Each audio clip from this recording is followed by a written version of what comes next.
Notice anything interesting about these maps? That's right, there is no Russian Federation on them. A few months ago, the collapse of Russia was mostly a joke, and no one really believed it. Today, this is a possible, if not probable, outcome. In fact, there are a few different scenarios that could lead to this, and I want to talk about those today. There was an influential 20th century military strategist and thinker called Sir Basil Liddell Hart, who believed that true victory wasn't just about winning the war, rather it was about shaping a peace that was more stable and enduring than what came before. I want to apply this to Ukraine and Russia. Imagine, Ukraine returns to its 1991 borders and a peace treaty is signed. Surely, this is the grand victory that everyone in Ukraine is longing for, and there could be no better outcome than this. Well, think about Hart's principles. According to him, this is merely a return to the status quo before 2014 without any meaningful transformation of the reasons that led to this war in the first place. From Hart's perspective, a true victory would imply substantial changes that decrease the likelihood of future conflicts, such as Russia's transformation into a democracy or its division into smaller states. This kind of victory, increasingly likely as the war continues, would be a win not just for Ukraine, but for global stability. Tell me what you think, guys, about Hart's theory in comments. I'm genuinely interested to see if you agree with him or not, and why.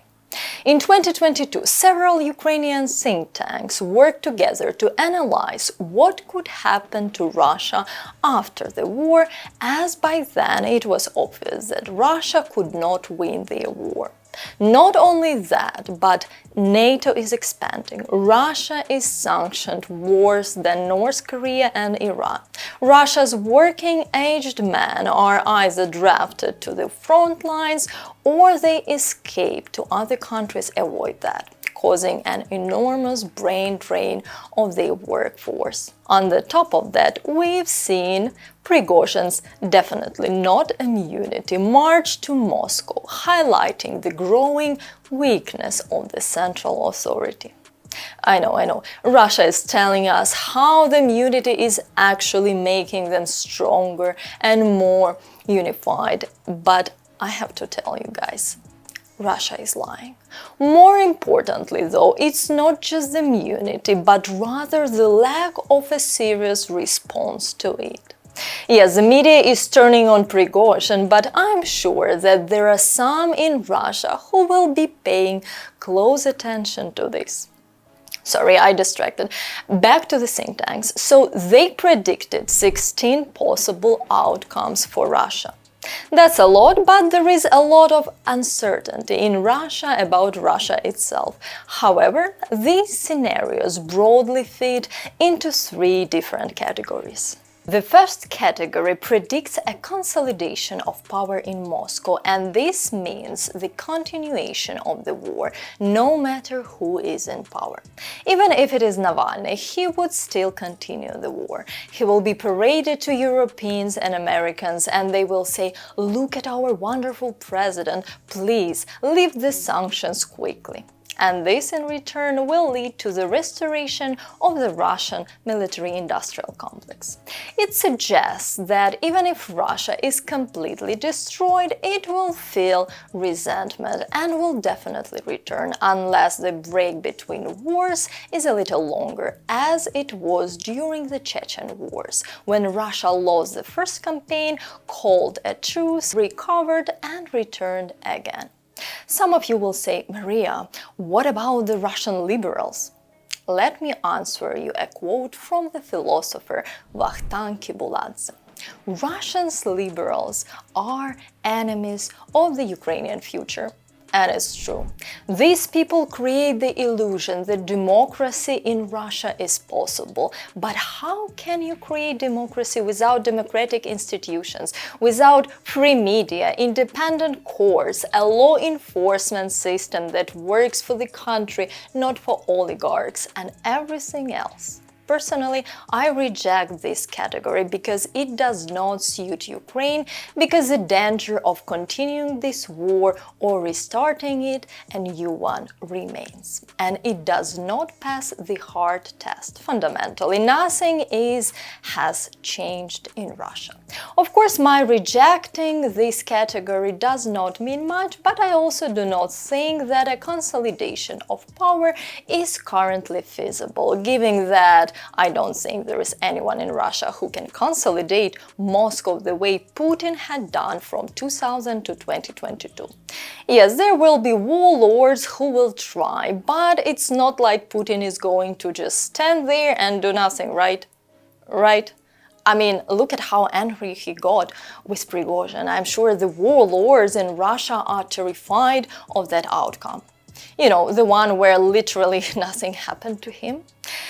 If you're enjoying this so far, don't forget to give it a like and subscribe to my channel if you haven't already. And if you want to support the channel and help us grow, you can do so through my Patreon or buy me a coffee, which I've shared in the description below.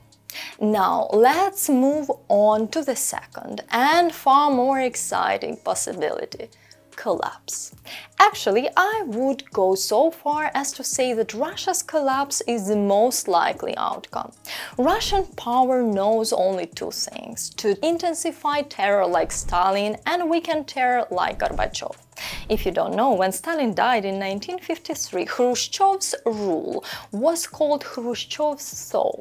And this is in the totalitarian state of the Soviet Union. You can imagine how people lived under Stalin. In Russia now, the economy is crumbling. There is an outflow of human capital. The professional army is struggling. The international position is lost. Entire sectors of the economy have simply disappeared.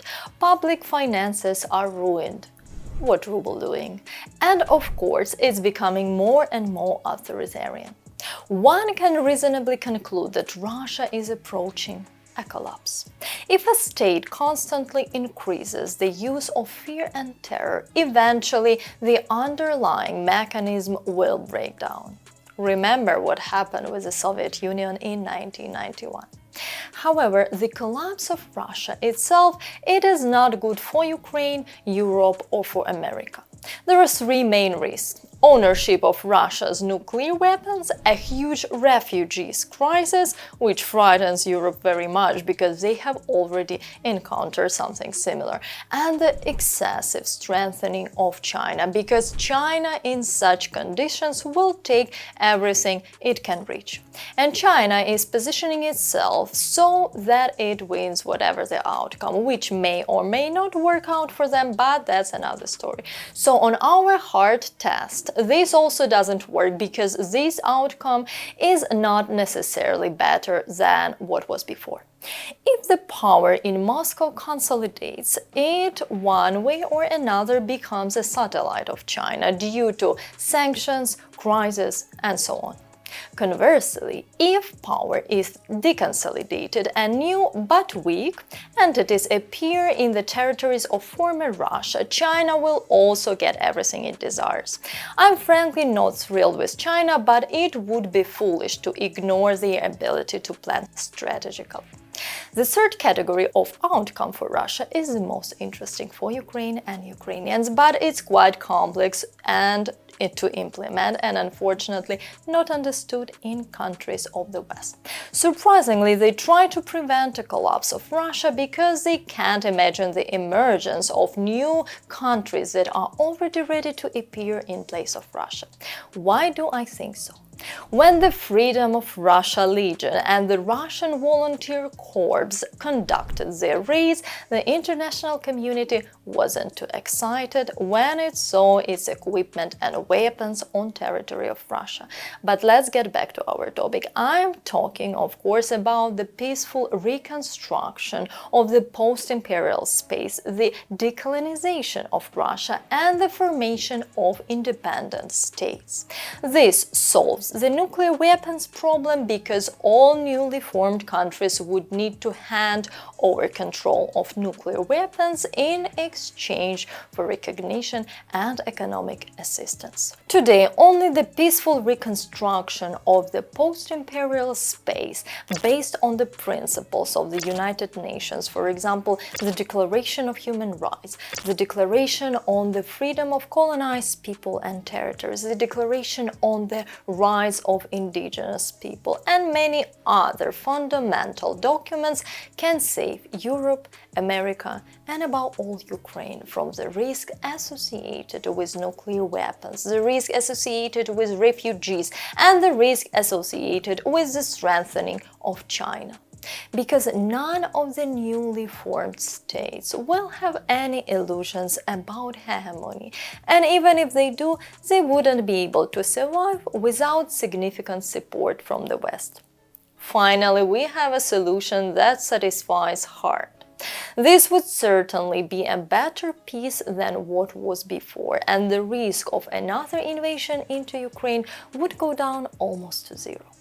Okay, so some of you might be thinking, I understand these outcomes, but it doesn't necessarily mean Russia is on the verge of collapse. Even the so-called rebellion of the Wagnerites, despite all the ineptitude, did not succeed.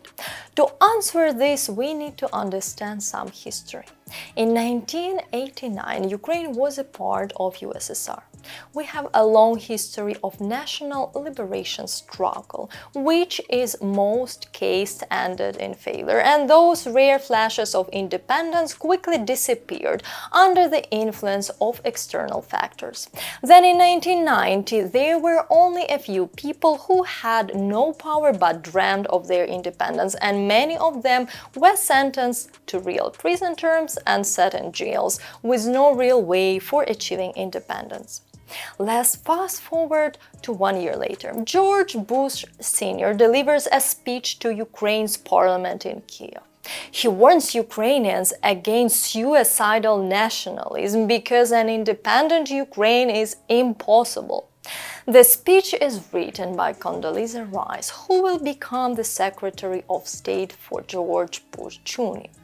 The speech will have such an impact that it will be known as the Chicken Kiev speech. Bush Sr. is afraid of what Ukrainian independence may lead to, as are many others, including many in the Ukrainian parliament, because of what's been going on in Yugoslavia, but also because of how Moscow may react. George Bush is the most powerful man in the world. Gorbachev, the head of the USSR, is the second most powerful man in the world. They both agree on how Ukraine will be governed. Ukrainian parliament agrees with them on how Ukraine will be governed. In fact, they love Bush's speech so much they give him a standing ovation. By the way, does this remind you of anything? You know, how it wasn't just Russians who were saying Kiev will fall in 3 days. George Bush Sr. delivered his speech in our parliament in Kiev on August 1st, 1991. On August 24th, 1991, Ukraine celebrated its Day of Independence. A lot happened in those 3 weeks, but I make this example to illustrate how a small number of determined people can drive change, and you can even be sure that in the so-called subjects of the Russian Federation there are determined people who have long wanted to separate from the federal center. The moment when there will be a paralysis of power in Moscow, and it will happen sooner or later, we will see the birth of new countries because of the weakness of the center, many contradictions and desire to separate from toxic Moscow. Most likely it will not happen simultaneously as it was, for example, during the collapse of the USSR, but simply irreversible process will begin in different corners of Russia, which will proceed with different intensity. Considering the events of the war, when any adult man can be mobilized and sent to a pointless war, considering the economic crisis and everything else, when a bunch of armed men with an unclear status say it's time to take Moscow, people will be looking for stability, but they won't find any stability in new state formations. Other than the need for this peace, there are also many disagreements inside Russia. Russia is only a federation on paper. In reality, all federal features are just for show, and everything is very tightly tied to central power.